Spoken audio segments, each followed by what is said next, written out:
Okay, good evening. I'd like to call to order the June 27th, 2019 Planning and Zoning Board of Appeals meeting at 7 o'clock. Jen, would you please call the roll? Chairman Dash. Here. Commissioner Kempa. Here. Commissioner DeGraff. Here. Commissioner Tamman. Here. Commissioner Patel. Here. Commissioner Mellon. Here. Commissioner Sayward. Here. We have a quorum. Okay. So our first item is approval of minutes for our April 25th, 2019 PZBA meeting. Are there any comments, changes, or corrections to the minutes as presented this evening?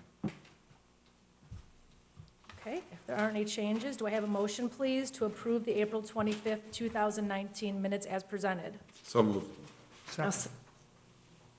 Jen, roll call, please. Commissioner Sayward. Aye. Commissioner Mellon. Aye. Commissioner Patel. Aye. Commissioner Tamman. Aye. Commissioner DeGraff. Aye. Commissioner Kempa. Aye. Chairman Dash. Aye. Okay, old business. Looks like one case, Director Peterson, that's been withdrawn. Correct. The Insight Inc., represented by Tom Lang, who is representing Crown Castle Towers. If you remember, at the last hearing, the zoning board directed them to get additional information and come back. There was a request for a continuation to give them time to get additional information. Subsequently to that, the decision by Crown Castle has been to withdraw the application, and they will fully reapply for a new application if they decide to come back for that location. So at this time, it's been withdrawn. There's no further action necessary on that case. Great. Okay, so moving on to new business. We have 4 cases this evening, 2 separate applicants. So we will start with PZBA zoning public hearing, case number ZBA 19-09, and it will be for a map amendment and rezoning. And our applicant is Lutheran Church Charities, represented by Tim Hetzner, their president and CEO, addressed at 2978 and 3020 Milwaukee Avenue in Northbrook. And the applicant has applied for consideration of an application for a map amendment for rezoning of the subject property from B2 General Commercial District for 2978 Milwaukee Avenue and R1 Single Family Residential District for 3020 Milwaukee Avenue, which was recently annexed parcels to our B3 Commercial, Wholesale, and General Service District per Title 5-7-5B of the City of Prospect Heights zoning code. So let's go ahead and open the public hearing. A motion, please, to open the public hearing on application number ZBA 19-09. So moved. Second. Voice vote, all in favor? Aye. Okay, so should I swear in now? Yes, that Okay. would be appropriate. So anyone who is here this evening to speak to this case can stand. And then I will swear you all in at the same time, and then when you come to present, you just need to state your name and address for the record. So do you swear that the testimony you'll be giving this evening will be the truth, the whole truth, and nothing but the truth? Thank you. Okay, so we're going to let Director Peterson share his comments with us first. Thank you, Chairman Dash. The applicant's Lutheran Church Charities is the sole owner of all 3 parcels. At some point in time in the history, one of the parcels, 2978, was annexed into the city and designated B2, which is a general commercial zoning district, even though on that particular lot, there was just an existing house that was ancillary to the rest of the property. Over the last number of months, staff has been working with the Lutheran Church Charities for annexation, and we've come to a point where the application was submitted. Proper notice was given to all the taxing bodies and other governmental agencies, and the city council last Monday night approved the resolution or the ordinance of annexation. So therefore, that brings us to the rezoning of the property. Now that they're part of the city, it's time to get the 2 parcels zoned properly, and also, as part of the review, I looked at and the staff looked at, making sure that as we're bringing them in and mapping them, we give them the proper zoning designation, thus the B3. And with that, I will let the applicants explain it further what their plans are and what their goals are for the property. Great. Well, thank you for the opportunity to speak once again in front of you. I was in front of a different group, I guess, here, the council. Our intent, Just quick, yeah. I'm sorry, Tim Hetzner, 123 South Brockway, Palatine, Illinois, 6067. Thank you. Lutheran Church Charities was given the property back, it will be 5 years in June, from St. John Lutheran Church, which owned the property. The church was in a decline. Their pastor had retired, and they, by legal vote with their congregation, decided to give us the property, which was a real blessing, because we were in Addison in a much smaller piece of property and had grown out of that with our National Comfort Dog Ministry and our National Disaster Response Ministry, which services all through the United States.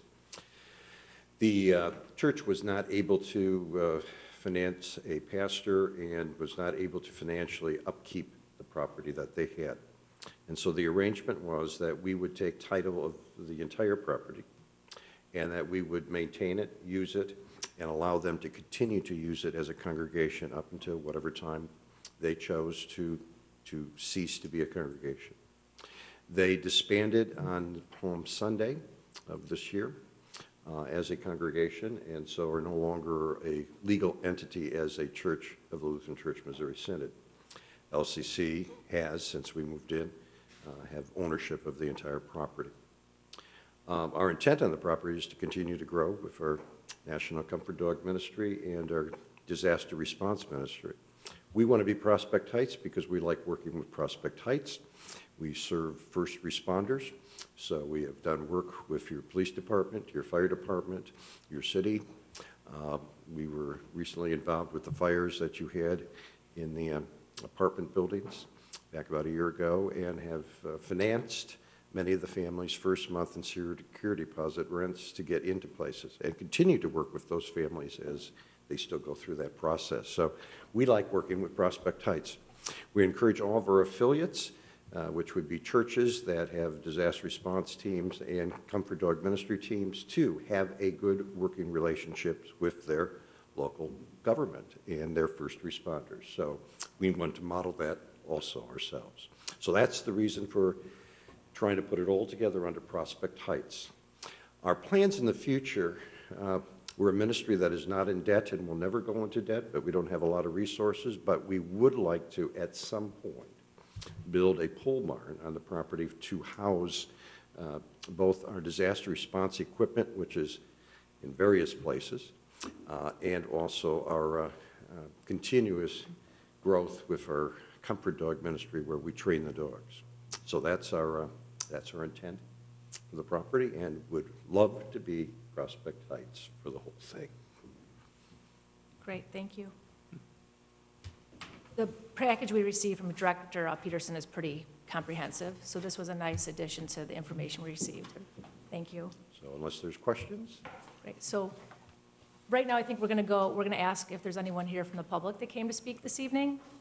So Okay. let's go ahead and do that.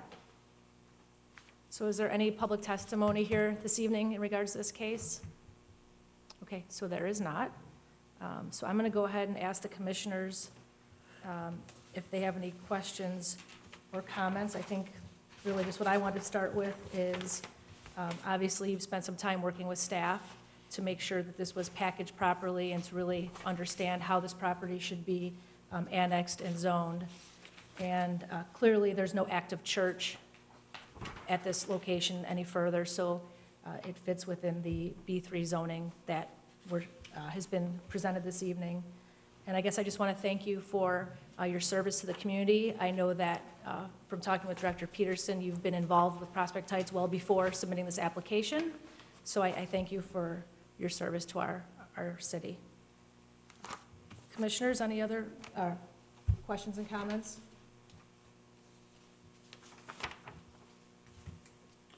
Okay, So it doesn't appear that we have any questions or comments from the commissioners.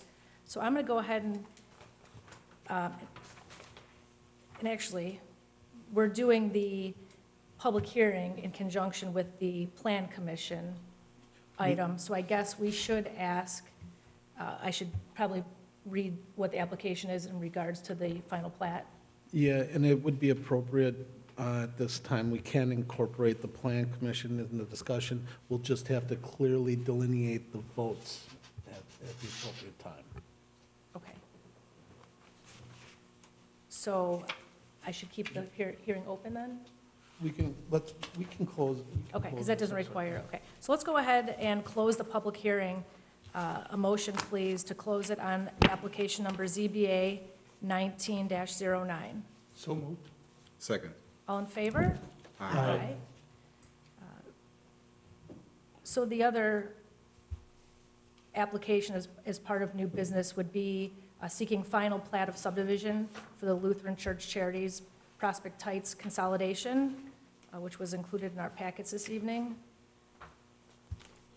I guess I would ask the commissioners, are there any questions or concerns in regards to the final plat of subdivision? Just one comment. We received an email from Director Peterson that had the letter from the city engineer, and his only comment was that if we do an approval, the plan be subject to adding the IDOT certificate to the final Mylar for signature. You are correct. Yeah, it was discovered that one of the key entities that abut your property, IDOT with Milwaukee, also has to sign off on it. So it's a clerical issue that we have to resolve before recording. I believe that's actually state law, right? Yes, it is. And we had a lot of engineers look at it, but it's good to have it's another set of eyes. So, okay. Hopefully that signature we can help the applicant maybe expedite that. Will do. Okay. So I guess let's, Director Peters, if it's okay with you, we'll go ahead and proceed with getting this. Correct. Okay, so let's go ahead and I'd like a motion, please, to receive into the public record the staff reviews of compliance of this application with the zoning standards as presented by staff this evening, and to make these standards part of the official record for the application. So I'll make that moved. motion. Second. Okay, all in favor? Aye. And there's no additional evidence this evening. So I'd like to make a motion that the city council approve both requests this evening. The first being a map amendment for rezoning of the subject property from B2 General Commercial District for 2978 Milwaukee Avenue and R1 Single Family Residential District for 3020 Milwaukee Avenue, which was recently annexed, parcels to B3 Commercial, Wholesale, and General Service District per Title 5-7-5B of the City of Prospect Heights zoning code, and that the final plat of subdivision for the Lutheran Church Charities Prospect Heights consolidation is approved, subject to modifying the plat to include IDOT signature block. Chairman Dash, we will need to have those as separate motions and votes.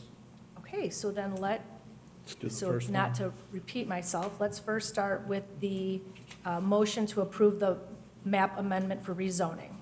Jen, roll call, please. Oh, yeah. Commissioner Patel? Hold on a second. Oh. We need a motion and a Oh, sorry. second. A motion, please, to approve the application for the map amendment for rezoning. I'll make that motion. I'll second it. Jen, roll call, please. Commissioner Patel? Aye. Commissioner Tamman? Aye. Commissioner Mellon? Aye. Commissioner DeGraff? Aye. Commissioner Sayward? Aye. Commissioner Kempa? Aye. Chairman Dash? Aye. Okay, so now I'd like a motion, please, to approve the final plat of subdivision. I'll make the motion. Second. Roll call vote, please. Jen? Commissioner Tamman? Aye. Commissioner DeGraff? Aye. Commissioner Mellon? Aye. Commissioner Sayward? Aye. Commissioner Patel? Aye. Commissioner Kempa? Aye. Chairman Dash? Aye. So as Director Peterson may have explained, we are a recommending body, and you will need to appear before the city council again.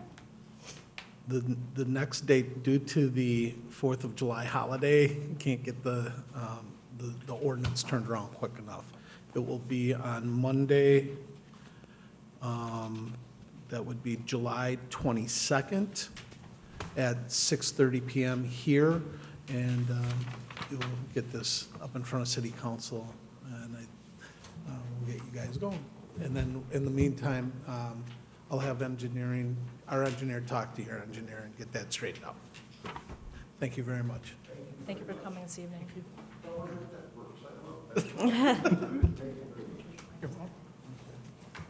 Yep, right here. Wait, Jen, oh, no, go ahead, that's fine. I have no next one. She pen. Oh, I always bring an extra just in case you're out. Okay, so let me regroup here on the paperwork. Yep.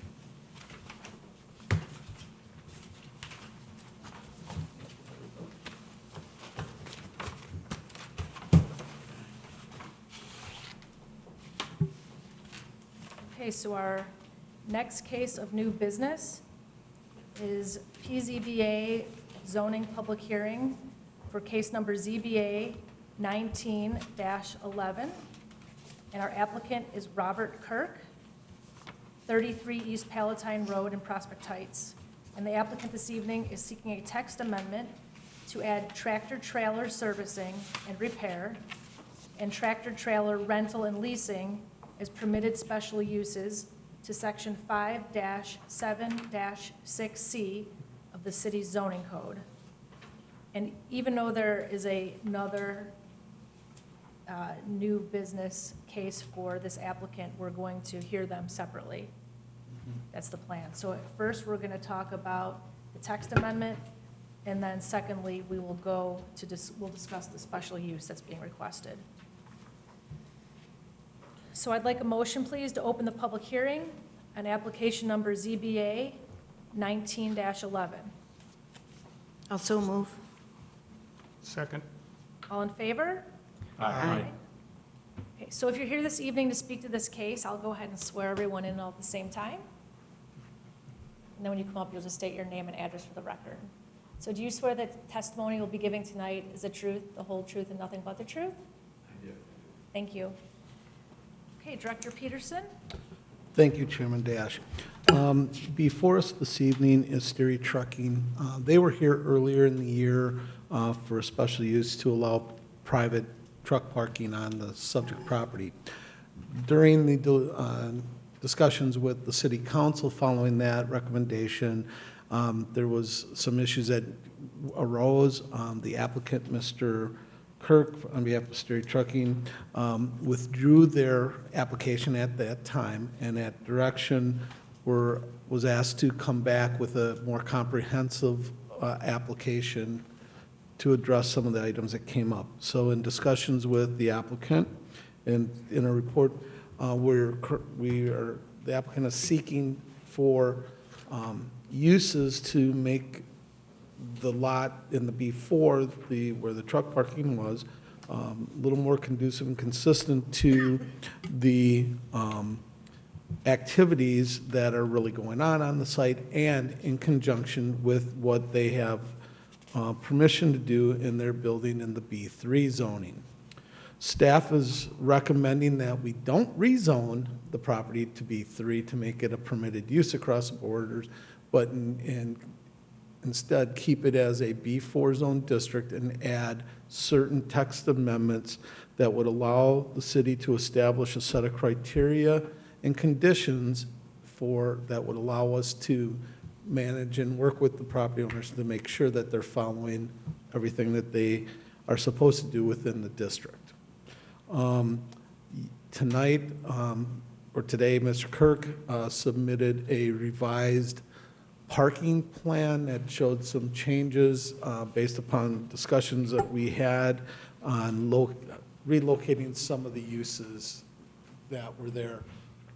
Primarily taking, and Mr. Kirk can explain it when we show it, and there's examples on the site and in the packet, that we've had discussions with on trying to lessen the impacts on the perimeter of Piper Drive. With that, before us tonight are the two text amendments, and then we'll do the special use secondarily and then at the next step. Okay, so Mr. Kirk, if you'd like to step up, just state your name and address for the record, please. My name is Robert Kirk. I'm an architect with Group A Architecture, and we're located at 1100 Landmeyer in Elk Grove Village. Thank you. We have gone through a number of variations and some complexity, some really unique complexity, and hopefully we can address those and come up with a solution that everyone is happy with. I think we're just about there. We have been working with Dan and the board, aldermen that are affected by this, and even today, in fact, yesterday, I think, late in the afternoon, Mr. Peterson asked that we make another minor change, which we're in agreement to. As you can see, this was the original plan that was submitted. The pink represents the maintenance trucks. Now, these are trucks that would come in for a tire change or an oil change, and we had them spread out into 3 separate little areas. The blue represents independent truckers. These are truckers that lease the spaces for the weekend, and typically they're gone all week, and they leave their individual cars there as they're gone for the week. And then the yellow represents trucks that are owned by Sterry Trucking that they lease out to independent truckers. So some are truckers that have their own trucks, and the yellow are ones that they're not there yet to own their own trucks, so they lease out those individual 6 spaces. So it is a complicated business, but hopefully we got it all pretty well set. So if we can go to the next slide, I'll show you the change we made. So the change that Mr. Peterson and the alderman asked for was that we concentrate the maintenance trucks, the ones that come in for probably a day or two for routine maintenance, towards the center and away from the perimeter, so anyone driving by or any of the residents in the area do not see those trucks unless they drive into the main facility. So we flipped. On the bottom, we now have the independent truckers against the property line, and we flip the maintenance towards the interior. So that was our main change. I think it's a good change.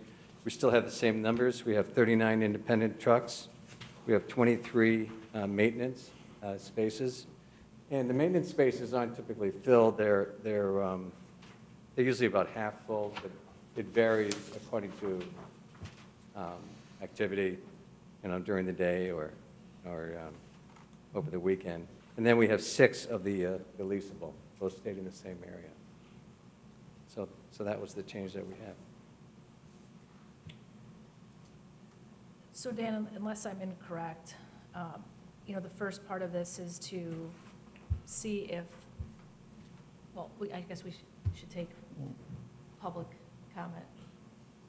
Yeah, we could hear if there's anybody else that would like to speak, and then we can go more specifically through the text amendments and how they specifically relate. Right, because approving the text amendment is changing our code versus now then the, what's specific to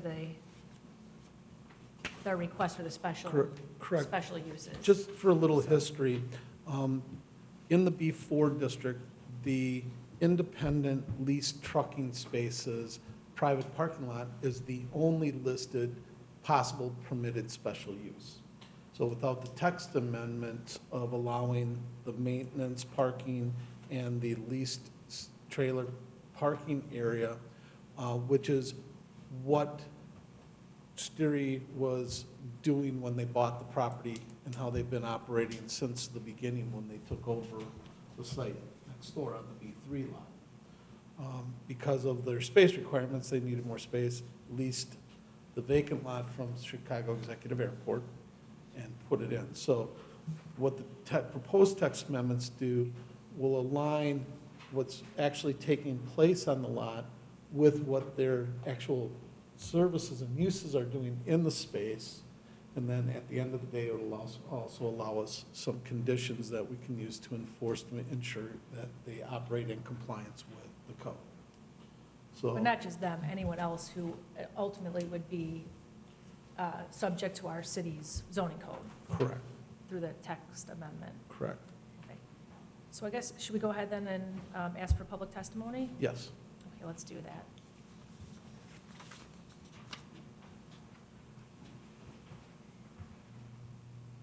Good evening. My name is Bree Higgins. I reside at 1566 Quaker Lane. I also am the property manager for the Quincy Park Condominium Association at 1592 Quaker Lane. Chairman, commissioners, and city staff, I was on the council when Steering Truck Meeting first proposed the facility in Prospect Heights. We were told it was going to be a truck and repair facility and refrigerated truck parking lot only. I was never a fan of the company, but nevertheless, I kept an open mind and met with the owners who started one of the trucks to make sure that the level was not intrusive. We were assured that the noise would be minimal, so the other council members and myself approved the sale. Never once was there a mention of massive trailers and trucks being parked overnight, and in some cases longer, anywhere on property or nearby. Practically overnight, it went from what we discussed and approved to an unsightly area that it is now. Now they want to correct the situation by asking for actual permission to upgrade what is there. They promised to work with the city, promised to build a fence, not to store inoperable vehicles.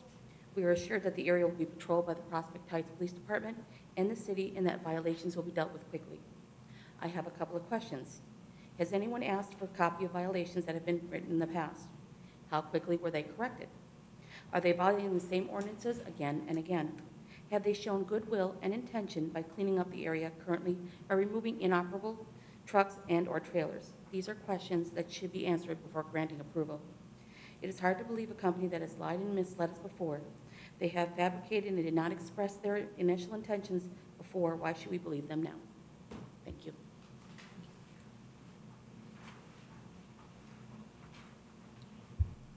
Speaking?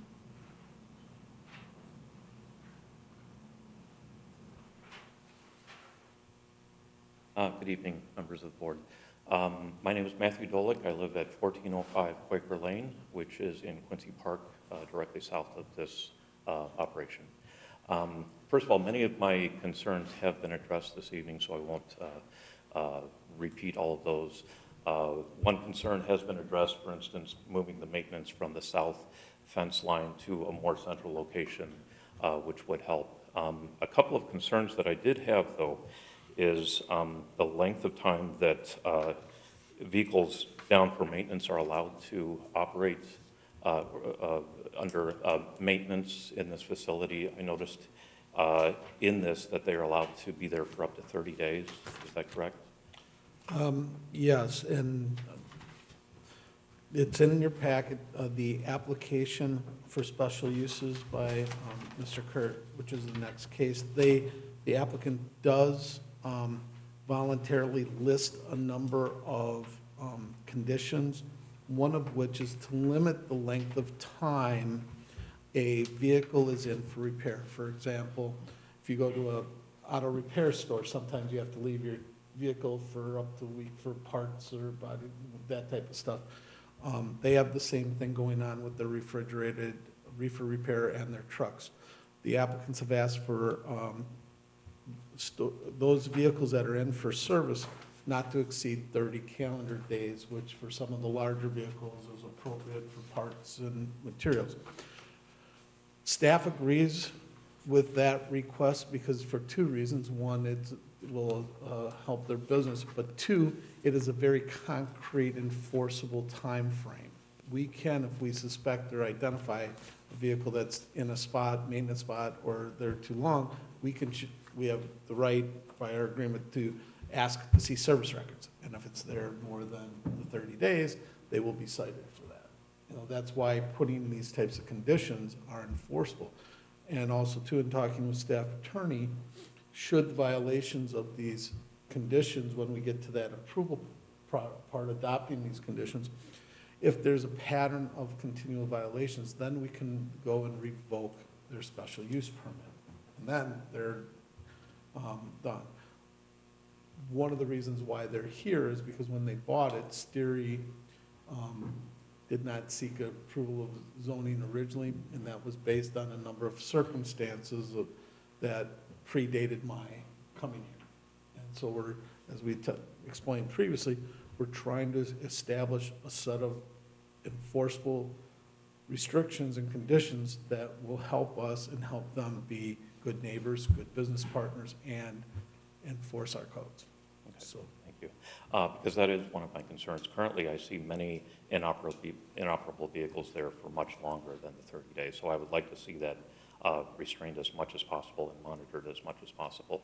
I know that it has been spoken about just routine maintenance, like oil changes, tire changes, that sort of thing. That should be just a matter of days and not up to 30 days. So I'd like to see that limited as much as possible. I understand that this is an industrial area, but it is in close proximity to multifamily units. And the noise of outside repairs, for instance, the large pneumatic tools and angle grinders that are used, that sound does travel across into the multifamily unit areas, and so that is a concern. The other concern that I had is if you could address water runoff concerns. And one of my concerns is that directly across the street is what previously was referred to as the arena property, which is now being developed. Connor Commercial is building a structure there, so it will be a large area of impervious material. This current location of Steery Trucking, if it is improved, a lot of that is currently gravel, it will soon be impervious material. Will that water runoff continue to go to outlying areas? If that could be addressed as well. On that note, my other concerns have been addressed, but lastly, I do hope that this is monitored by the city to make sure that the parameters are made clear and that they are enforced so that it is friendly to the surrounding communities. And I will leave it at that. Thank you for your time. I would actually have one question for you this Yes. evening. So have you had an opportunity to review the conditions that would be incorporated into the special use ordinance? I have read through it, yes. Okay, because there are a handful of them specific, so I just want to make sure you knew or you were aware, because there is one specific to, they wouldn't have the ability to store anything that was inoperable, unlicensed, or unregistered. Mm-hmm. So hopefully that addresses one of your concerns. It also talks about not exceeding 30 calendar days, which Director Peterson already mentioned. It also would prohibit them from storing any parts, materials, or construction equipment. Mm-hmm. So hopefully, again, I know you were part of coming to this solution, hopefully. So I just want to make sure you are aware of these conditions I that were. am aware of those, and tonight I am here Great. strictly as a resident, but I do have concerns about this being enforced. I have read through some of the material that was in the packet, but as I said, currently there are numerous items that would be in violation. I just want to make sure that those are clearly spelled out to Steery Trucking, that they would be enforced. So, Perfect. thank you for your I actually have a question for you too, over here. Right here, one more question for you. So you said regarding noise, when do you typically hear noise that's loud and where you carries across the grinders and so forth? Typically afternoons, at times I do work from home, afternoons primarily. Part of what has complicated this problem is now that Connor Commercial has started their development, a lot of the overgrown brush has been removed, and that was a little bit of a buffer. So now it is a very clear area with no soundproofing from Steery Trucking going south across Piper Lane over the Connor Commercial property. And the residents, just to make clear, the residents, residential units of along Quaker Lane and Cove Drive are very close right up to the property line, within 10 to 15 feet of the property line to Connor Commercial. So there is currently very little buffering until Connor Commercial builds their, or puts in their landscaping. So the noise currently has become a little bit worse. since that development has started. But to address your question, it's primarily daytime, late afternoon hours that we hear the noise there. So will the fencing and landscaping that's being required, will that, in your opinion, help any of the screening or noise? I think it will help, but it will certainly not be a true buffer. Noise will still permeate through there because it's not a great distance. It will help, but it will not eliminate that noise. Thank you. Right, thank you. Then, Dan, I know we just heard concerns about stormwater management and runoff. I have to assume that'll all be reviewed by Correct. our engineers? The city engineer, one of the requirements is they do have to put an improved lot. The existing partial concrete, partial asphalt, partial gravel, partial fill is not going to be acceptable. So as soon as this passes, we will be working with their engineer for a design on that. Due to, however, to its current impervious surface nature, it does not need any additional because they're not adding new impervious surface. However, we are going to be controlling the runoff better, that we'll have better engineering out there. And then also the biggest thing about getting the improvement in the parking lot is that we'll be able to clearly delineate parking spaces. We'll clearly delineate what areas are to be used for what purposes, and we'll be able to have a numbering system that will easily allow us to enforce who's what where. Additionally, the owner has agreed to allowing us access, so if we need to know who's leasing parking spot 42, we will be able to have that should there be an issue. And secondarily, Sterry Trucking has been purchasing city vehicle stickers for their vehicles the last 3 or 4 years. I don't know the exact time frame, but I do know that this year they purchased 63 of them. So they are on that front. So we will address the conditions, but yes, to your original question, engineering will be involved in the parking lot standards and construction. Okay, so it doesn't appear that we have any other public testimony, so I guess we'll go ahead and ask the commissioners for comments or discussion. Dan, I had a question real quick, and this might be directed to the architect as well. Obviously, maintenance is where they're causing most of the noise. Is there a reason the parking that's along Palatine Road, closer to the north, can't all be maintenance, and the parking of independent truckers can't be where maintenance is? Part of the issue is if you look at the site plan that was presented tonight, the east or the north end of the building that says existing office, that's their distribution center, office warehouse, their logistics center.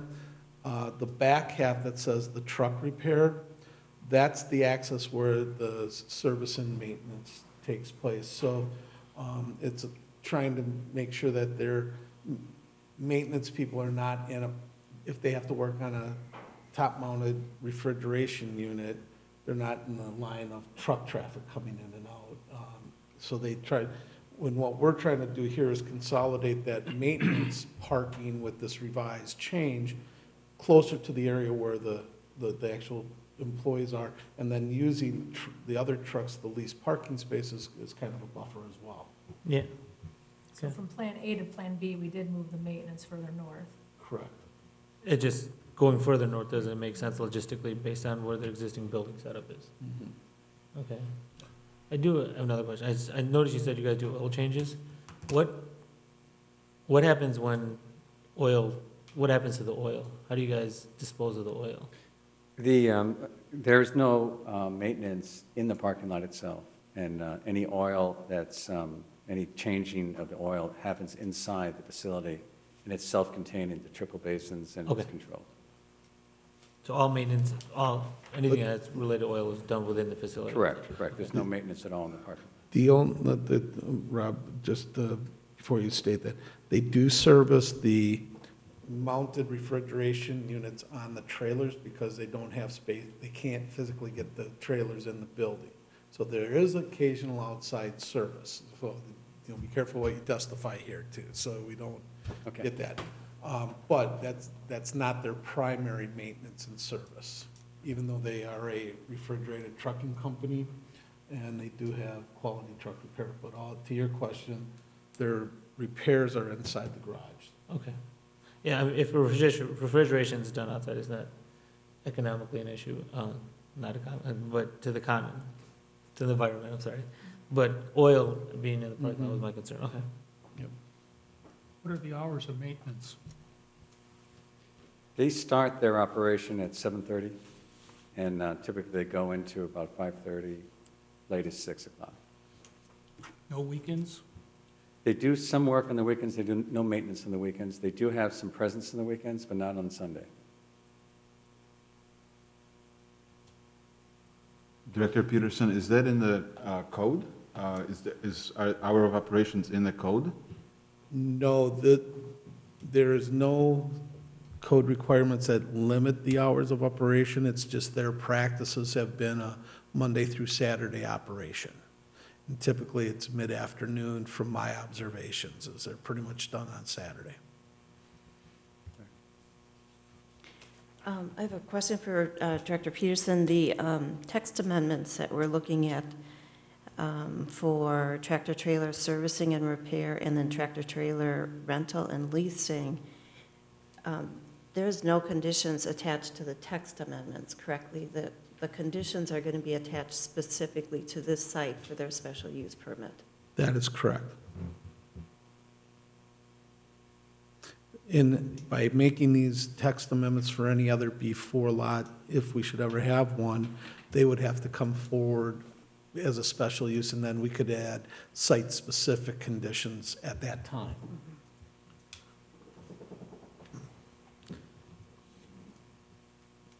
A quick question. I'm looking at the lighting as well. It looks like the lot itself doesn't have much lighting. It's more building lighting that overflows onto the lot. Is that correct? That is correct. The property is a vacant, unimproved lot from the Chicago Executive Airport and was not required. At the last testimony, correct me if I'm wrong, Mr. Kirk, but you testified that there's adequate lighting to provide safety based on the building. That is correct. I think you can drive by at night and see that it is well security lit. And there have been no real incidences at all because of lack of lighting in the past 5 years.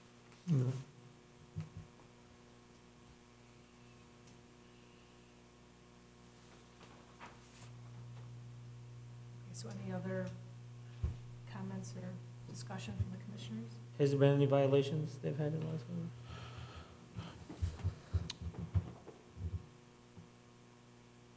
The few items that we've addressed out there since this came about, they have removed a couple of overseas storage containers that were illegally placed.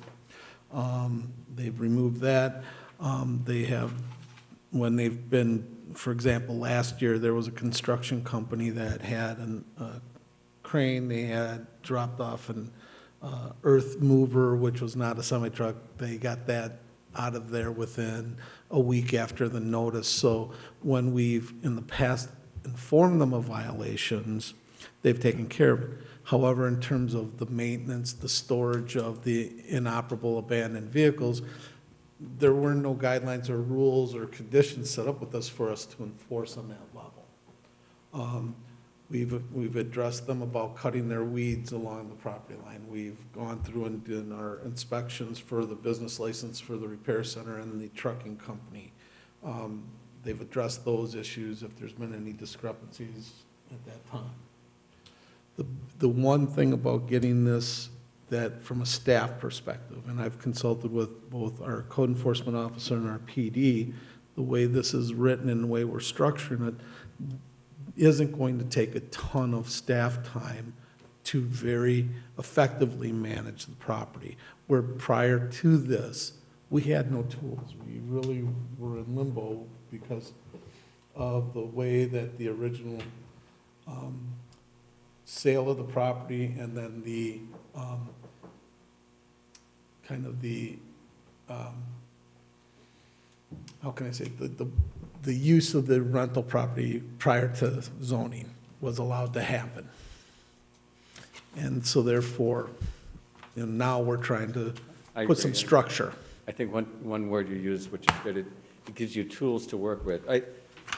I can tell you firsthand, and I think Dan can agree to this, is that they're agreeable to keeping the property clean. I think now this is going to give us some tools to really be on the same wavelength, both as a city and as a user.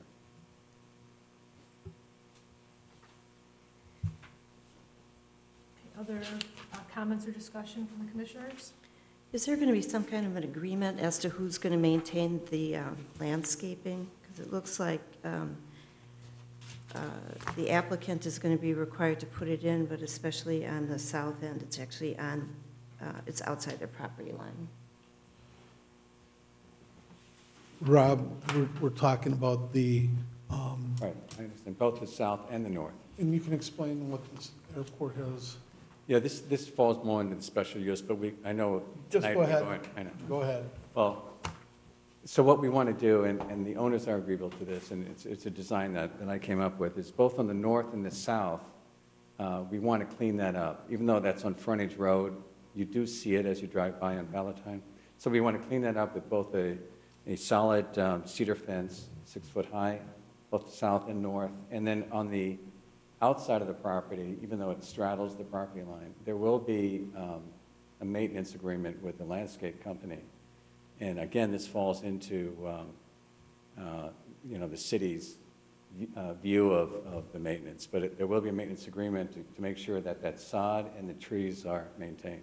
If a tree doesn't survive, it's going to have to be replaced, all of that. And so I think, in unison, I think all of us are in the same agreement. If you look on the east side of that front row along Palatine, that looks like an L shape and it comes back along that east property line, is that still being allowed by the airport? That is allowed by the airport, yes. We did run that by. In addition, we are in discussions to close off that entrance, which is just to the east of the property line with a possible gate. And we would like the facility to be gated. We're working towards that. Both the main entrance, which is on their property line to the west, and then that small entrance to the east. On the south, there is a curb cut, but that will not be active. Matter of fact, we're running our fence. As you can see, it has a curb cut on the south. We are running a fence across that with a gated, with a gate that's locked, but it won't be active. It'll be emergency only. And that gate is required by the airport. Right.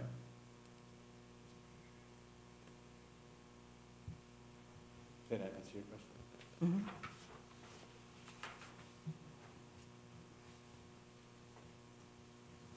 Other, Rob, just one thing from a staff perspective, when I talked with Alex about the owner about this, is if those gates go across, the city will need to have access and a private parking lot enforcement agreement. Absolutely. I think we're aware of that. Okay, thank you.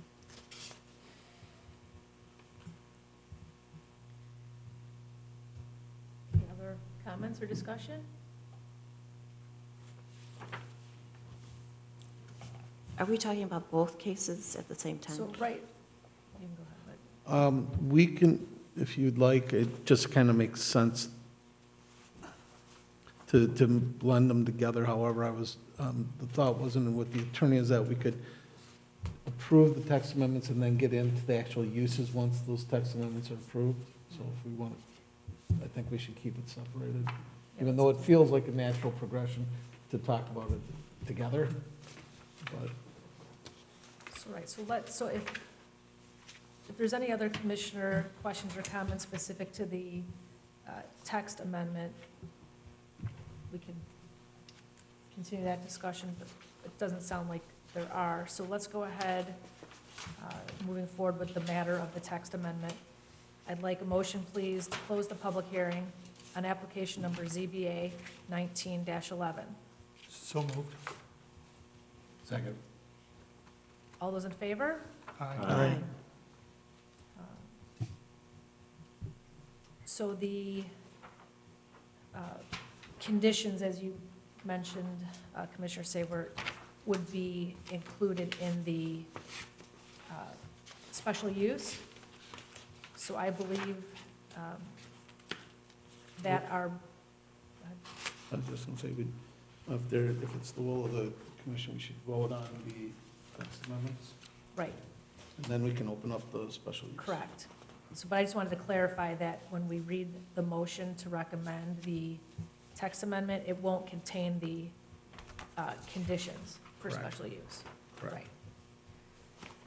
So I'd like a motion, please, to receive into the public record the staff review of compliance of this application with the zoning standards as presented by staff this evening, and to make these standards a part of the official record for the application. Also move.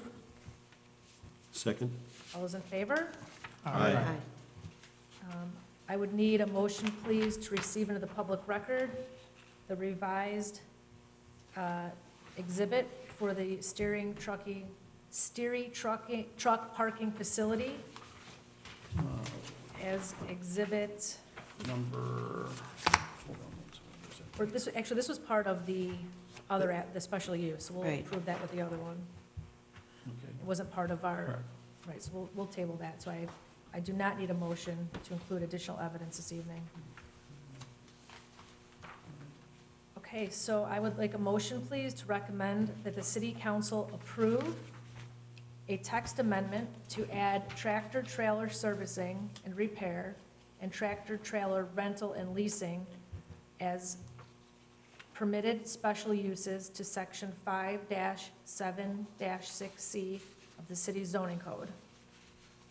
Also move. Second. Jen, a voice vote, roll call, please. Commissioner Sayward. Aye. Commissioner DeGraff. Aye. Commissioner Kempa. Aye. Commissioner Mellon. Aye. Commissioner Patel. Aye. Commissioner Tanner. Aye. Chairman Dash. Aye. So it's your point, Director Peterson. We'll go ahead and move into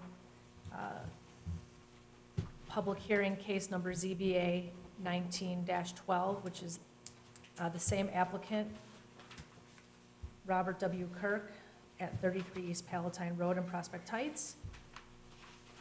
And the description of the request this evening is 3 special use approvals. The first being allowing tractor-trailer servicing and repair. Second being tractor-trailer rental and leasing. And the third would be to allow private parking lot to lease no more than 39 spaces to independent truck drivers. So I'd like a motion, please, to open the public hearing on application ZBA 19-12. I'll make the motion. Second? All those in favor? Aye. Aye. Okay, so I don't, is there any additional testimony this evening in regards to this case? Okay, and I think Director Peterson, if you'd like to say something in regards to the special uses being requested? The only thing that, going forward for discussion, as we look at the conditions, I would recommend from a staff perspective that we also add that the owners will enter into a private parking lot enforcement agreement with the city as acknowledged by the applicant, so we would make that condition G. It's a private parking lot agreement? Yes, we have Is that that with shopping centers and other properties that allows the police department and other code enforcement activities to enter the property for the purpose of inspections and also to enforcing vehicle code issues. For example, the biggest one at our shopping centers, people blow stop signs or other motor vehicles. So that's primarily where it is, it's useful, but it is usable for this situation. So it's a private parking lot agreement, Enforcement agreement, yep. enforcement agreement. Mhm.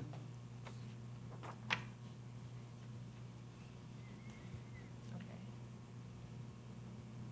Condition A talks about the parking lot shall be constructed to city engineering standards. Will they also be required to meet the parking lot lighting standards for parking lots then? That is a great question at this point in time, due to the fact that they don't own the property and the airport is not, at this point, willing to install the parking lot lighting. We see it as just a resurfacing of the existing. I believe your thinking is that we may have to give a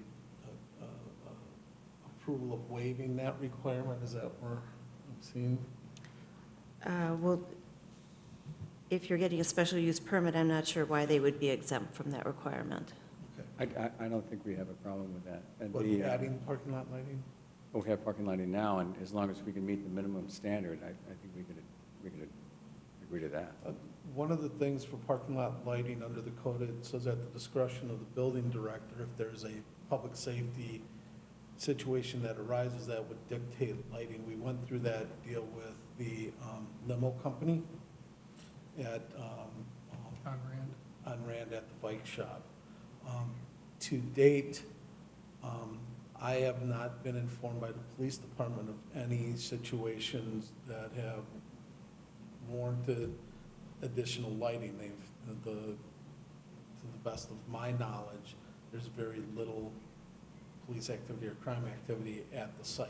Is that correct? There hasn't been any, no, but I think lighting is a key issue on security. And the times that I've gone by, I believe there is enough lighting to meet the minimum standards, and I think I have no problem at all putting that into the agreement. That if, that lighting may be required if necessary, or? that- Right, or additional lighting, right, to meet the minimum standards. I don't know. Hold on.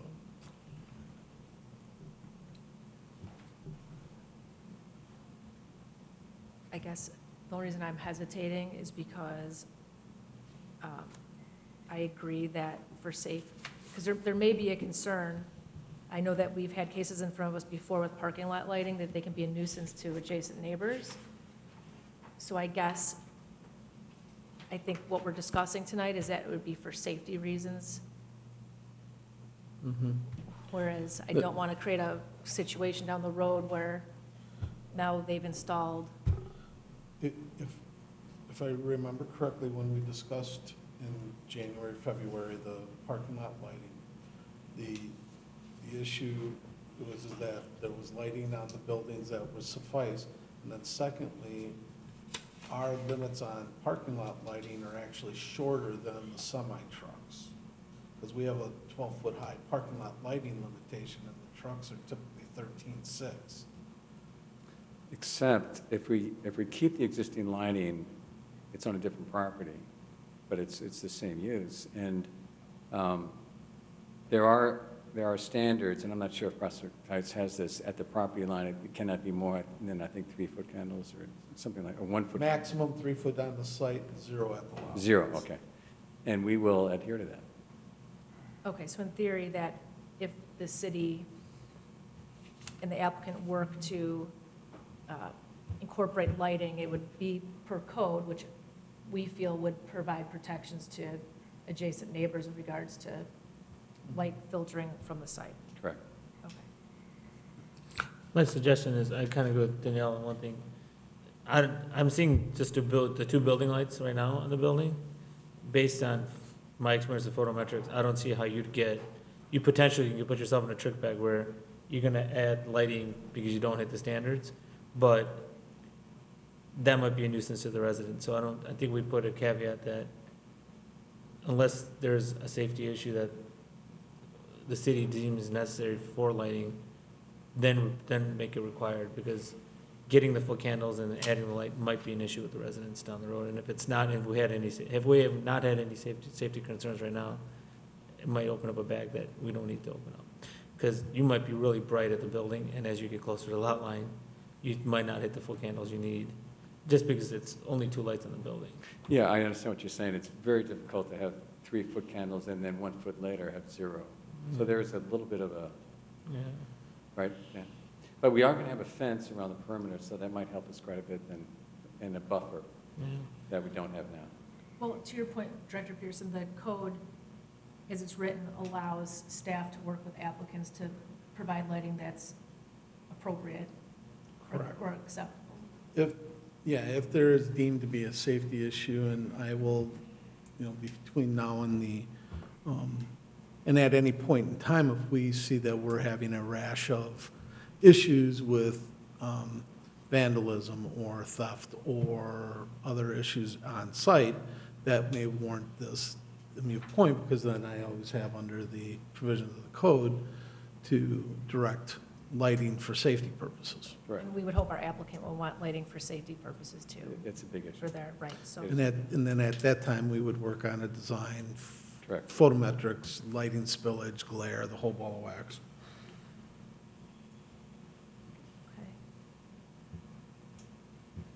So any other comments or discussion from the commissioners in regards to the special use requests? Is this special use for the stereo trucking, or is it for the land? This would be specific for the applicant's dairy trucking. It will not run with the land. Any future tenant that may enter into a lease with the airport or buy the property, should that ever happen, would have to come back before this body. And this might be a dumb question, but I personally have never heard of maintenance being done in a parking lot of any kind, at any repair shop. I mean, usually all maintenance is done in the building. Do we have any cases that allow? Not at our current automobile repair shops. Not that I'm aware of. You may have a guy change a tire out in the lot, but one of the issues that has come up with this, and I've spoke with the owner, is they have a desire to build and do an addition that could possibly house a 53-foot trailer inside the building. They agree it's not the best situation to have their technicians outside, especially in winter conditions. Right. But at this point in time, per the owner, they don't have the ability to put the trailers inside. My concern is that if we allow to fix some refrigeration units, all of a sudden we're changing oil and we have oil spills and things of that nature, or, we're changing tires on ice and accidents happen. Well, I think one of the restrictions to this is not to have any maintenance on in the parking lot. Then why are we asking for it? No. No, the requests from Alex and Michael were that they needed to have some. And it was going to be limited. Well, I could override that. What? I could override that Okay. because there is space between the leased parking and the building. And I know that's where they do some of their outside work. They don't do it in the parking lot. They don't walk into a trailer that is 3 or 4 spaces in and start working on a refrigeration unit. But it'd still be outside though, right? It'd be outside, but it'd be on the B3, which is their owned property. You can see where their property line is. Yeah. It's not right adjacent to the building. There's space out there that they use once in a while for some outside maintenance, which is a permitted use in the B4. So no maintenance in the parking area. Yeah, and not only that, but it just doesn't really serve any purpose. They have spaces for it. So what are these spaces? I'm really confused now. What are these spaces for? Because they can't be designated as leasing spaces? Is that? No, there's 3 different uses. The pink are those truckers that come in and they drop their truck and trailer off for new tires, change oil, and then what they'll do is they leave. And when they're ready to service that particular truck, they'll drive it into the building, or they'll drive it onto their property, do the maintenance on the truck, bring it back, and then let the person know that maintenance has been done. So it's just a holding area similar to any car dealership, very similar to that. Okay.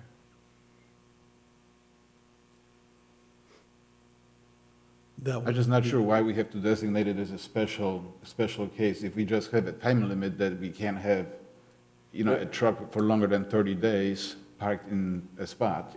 The reason that we have the X number specified was that was the request by the board. They wanted to know, and that's why it got complicated. They wanted to know what the specific uses were and how many of those specific uses we had.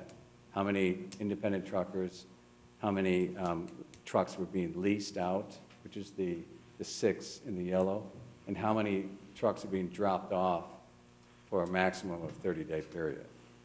So that's when we did the research. We worked with the board to come up with this exact figure.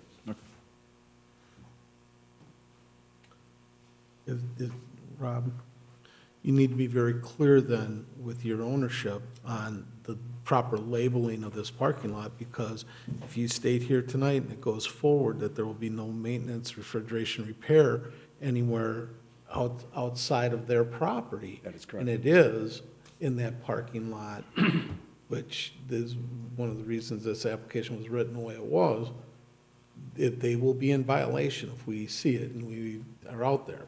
No, I understand. You just need to be very clear with that, and I if that's the understand. case. If it wasn't for the fact that there is that kind of distance in there where I know they're doing that maintenance now, they're just going to be confined to keeping Okay. it in that area. If that's, okay, then that's the direction it can go.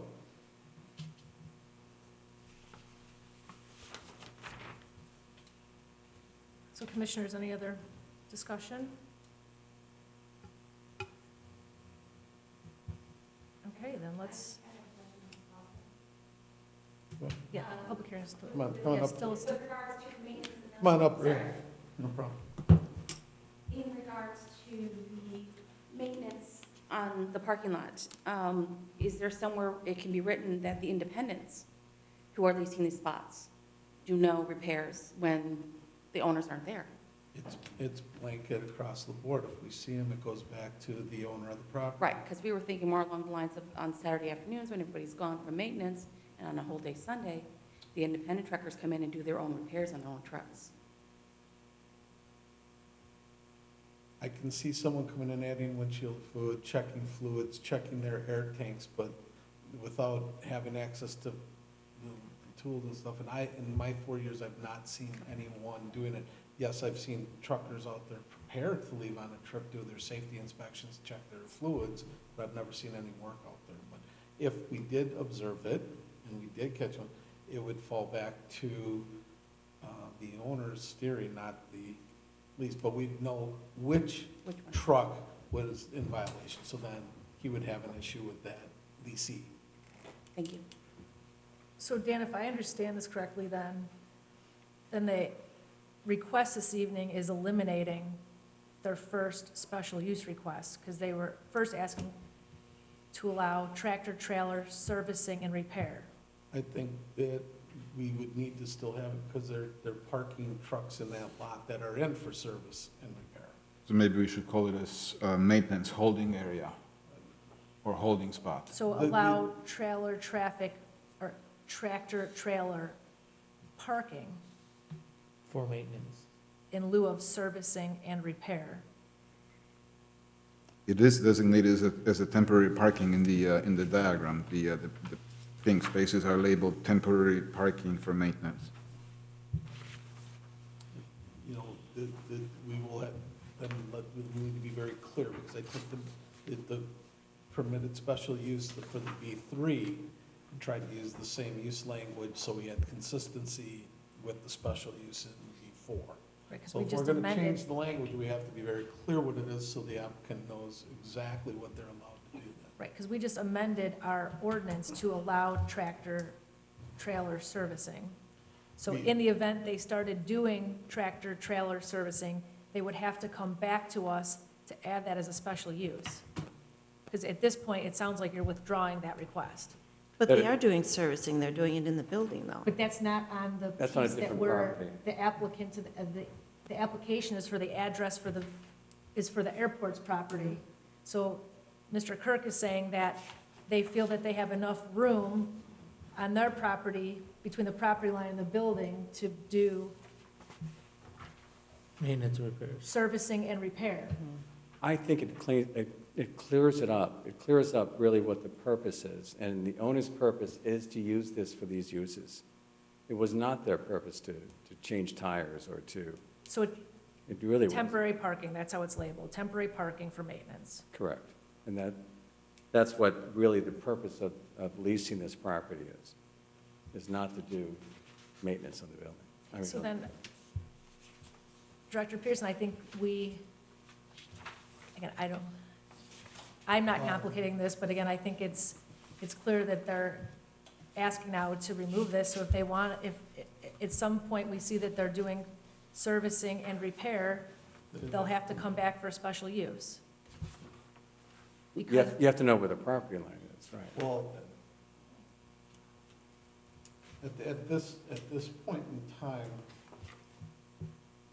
because and I'm gonna be very direct here, we had a couple of walkthroughs with the owner on the property.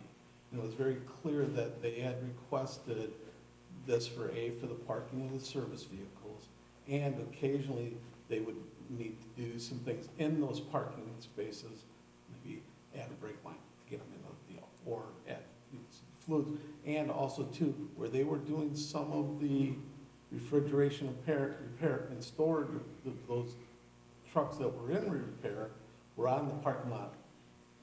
So if it's just gonna be for the temporary parking, it has to be very clear.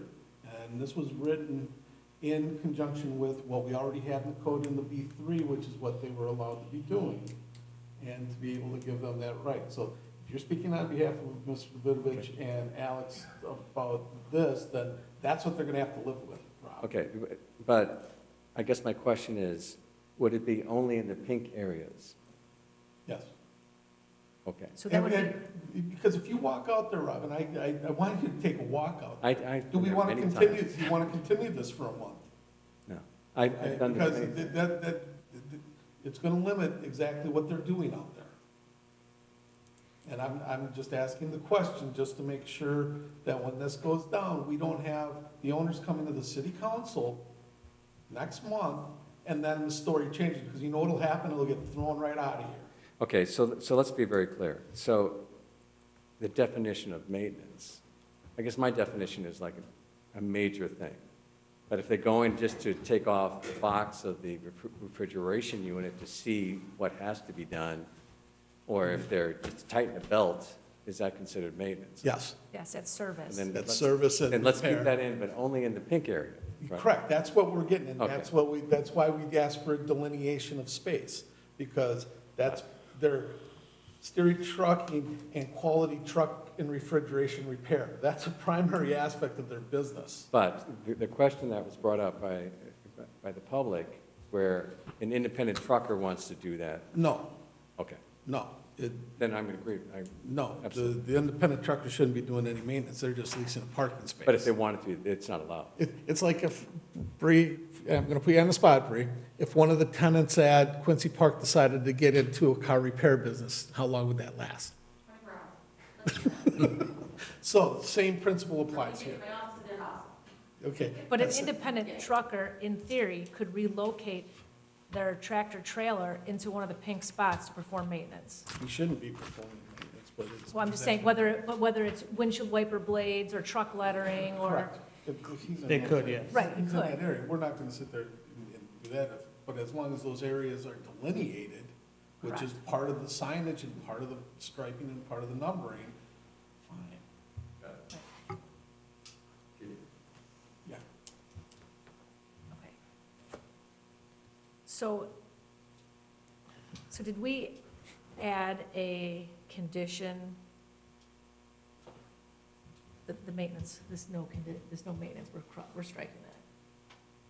Or are we Well, adding that there's no maintenance in the independent trucker spots? I think that's part of the map. Any vehicle parking in for service, repair, and maintenance must be in the spots delineated on the plan submitted tonight. And the plan's part of the record, so Correct. that wouldn't need to be written in text, Okay. right? No, the condition is, you know, we've got an approved usage plan Okay, dated of 6/27/19 as presented by the applicant tonight. Okay. Okay, so other discussion?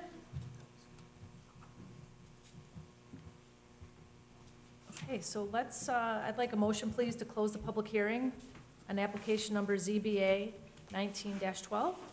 So moved. Second. All those in favor? Aye. Okay, there's gonna be a lot of me talking now, so be prepared. So here we go, motion please, to receive into the public record the staff review of compliance of this application with the zoning standards as presented by staff this evening, and to make these standards a part of the official record for the application. Motion, please. Also move. Second. All those in favor? Aye. Now I need, make sure I call it the correct,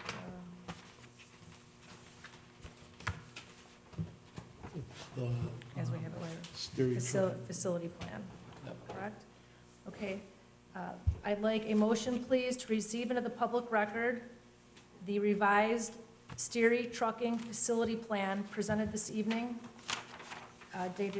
presented this evening on June 27th, 2019, into the public hearing As Exhibit 12. as Exhibit 12. I'll make that motion. I'll second it. All those in favor? Aye. Do we need to eliminate Exhibit 6? 12 will override, but if you'd like for clarification, that's fine. You can state it for the record that approve that the revised Exhibit 12 replaces Exhibit 6.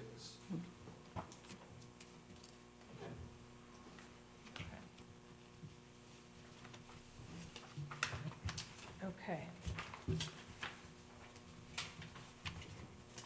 So now, all right, I'd like a motion, please, to recommend that the city council approve the 3 special use requests in front of us this evening. Number 1 being to allow tractor-trailer servicing and repair. Second being tractor-trailer rental and leasing. And the third being to allow private parking lot to lease no more than 39 spaces to independent truck drivers, with the following conditions be incorporated into the special use ordinance. A, the parking lot shall be constructed to city engineering standards and be either concrete or asphalt surface. B, a parking site plan shall be provided to the city and approved by the city and Prospect Heights Fire District. All parking and tractor-trailer spaces shall be striped, numbered, and designated by signage. C, storage of tractors and trailers in for repair service shall not exceed 30 calendar days. Storage of inoperable, unlicensed, or unregistered tractors and trailers is prohibited. D, storage of truck or trailer parts, materials, or construction equipment is prohibited. Condition E, all parking shall be within designated spaces and all drive access lanes shall be kept clear and accessible for emergency, fire, and police response vehicles. Condition F, fencing and landscaping shall be required and maintained on the north and south ends of the property. Condition G, the applicant shall enter into a private parking lot enforcement agreement with the city of Prospect Heights. Also move, but just with the conditions for approval being for the special use permits. I think you said for the ordinance. That's how I read it, so okay. So for the special use. Perfect. Dan will make that change. Okay, so you've recommended the motion, a second. Second. So Jen, if you would please call roll. Commissioner Mellon, Aye. Commissioner Tamman, Aye. Commissioner Patel, Aye. Commissioner Kempa, Aye. Commissioner Seaver, Aye. Commissioner DeGraff, Aye. Chairman Dash. Aye. So Director Peterson, this will This- then go in front of City Council. On July 22nd, Rob, due to the 4th of July holiday, trying to get this ordinance turned around is not going to happen that quickly. Thank you. Thank you very much. So Director Peterson, you'd like to give us, Quick update, we'll all be getting a invitation for a groundbreaking ceremony at 11:30 a.m. on July 18th for the Connor Commercial at Piper Lane. We'll be issuing full permits next week to that project. Everything else, gonna approve, leave, the whole shebang. So it's moving forward. We finally got this week the full, complete building permit application for the Everclean Car Wash. They finally got all their MWRD and IDOT approvals. And then 104 Alton, they've gotten their permit for the garage addition, and 307 South Parkway has been approved by council, and permit plans are in for review as we speak. So a lot of stuff going down and happening. So, it looks like we have an agenda for our July 25th meeting. yes, we do have at least two cases right now. And if they get their, no, it's too late for them to get any more in it, because I gotta write notices next week. Any other communications? I Have a wonderful attend the block party. That was a fun evening. All right, so with no further business, happy 4th, right. So with no further business, do I hear a motion to adjourn this evening's June 27th Planning and Zoning Board of Appeals meeting? I'll make that motion. All's in favor? Aye. I